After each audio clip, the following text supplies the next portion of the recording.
Y'all know when it comes to politics and they make me mad, I really go. Because my problem with the political and the politicians and the media is that people try to play stupid and they try to make us forget. And because I do not forget, I didn't say I don't forgive, but I don't forget. And you know why? Because forgetting is detrimental. When you forget the people and how they come at you and what they say, it will be easy for you to walk back into the same traps. So I'm still talking about Marjorie Taylor Greene. Oh, all I have endured that most people couldn't stand for one day. The way you guys talked about former lady, our forever first lady, Michelle Obama, the class that she carried, you guys compared her to monkeys. You guys laughed. You talked about her. Every chance they had, a photographer would try to catch her and try to challenge whether or not she was ladylike, whether or not she was first ladylike. Are you serious right now?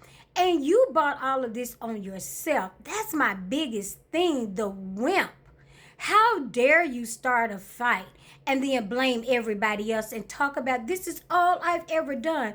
Honey, it's not what you've done, but it's the way you do it. I tell people all the time, you can say anything to anybody, you can do anything, but it's the way you do it. Okay?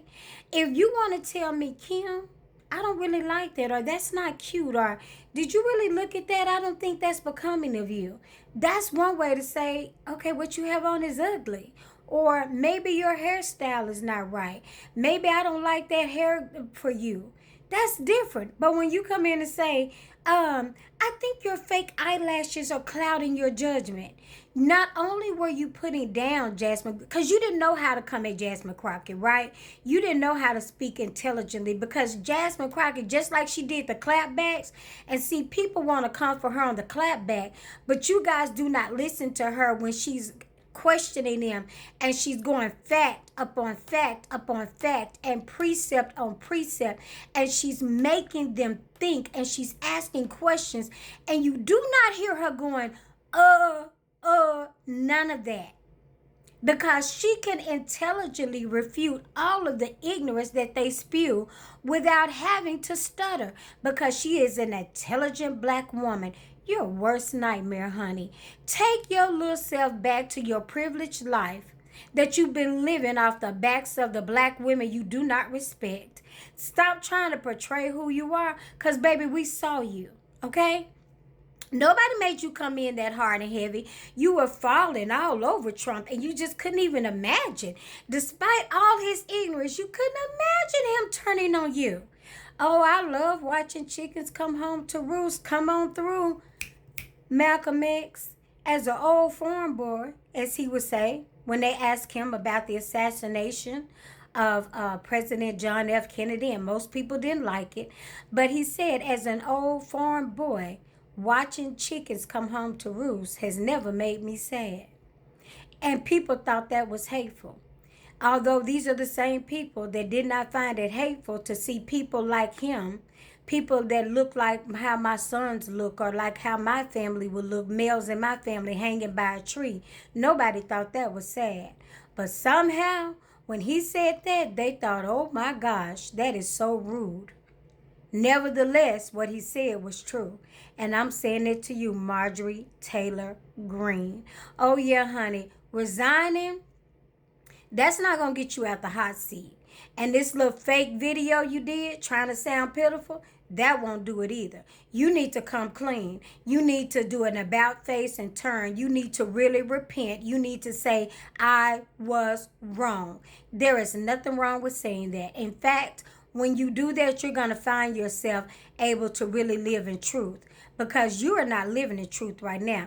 It's your little cute white lie. You know y'all love those. Honey, those are more dangerous than anybody could ever imagine. There's no such thing as a good little lie. And those white lies you tell yourself, it may help you sleep at night. But baby, we all know who you really are. We've seen it, and we cannot unsee it. And it's documented. Don't make me go pull it out. I think I'm finna find that video where she talked about Jasmine Crockett, and that's why you will forever be known as Bleach Blonde, Bad Bill, Butch Body.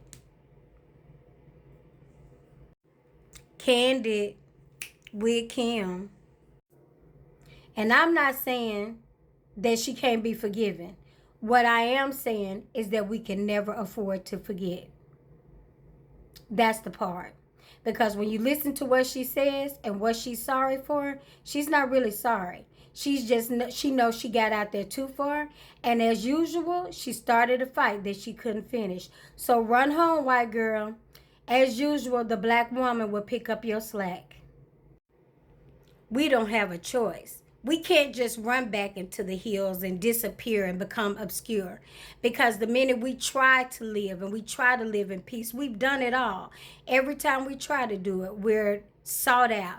We're picked on. Our men are picked on. Our sons are picked on. So see, we don't have that. That's what you call the epitome of white privilege. Now, am I saying that I hate all white women? Absolutely not. And if that's what you hear, get your ears checked. Get your facts ready. That's not what I said. But I will say this. She started a fight that she couldn't finish. And like a coward, she's tucking her tail and running home. Now, I said that. And before I take it back, I'll add more to it. I meant what I said.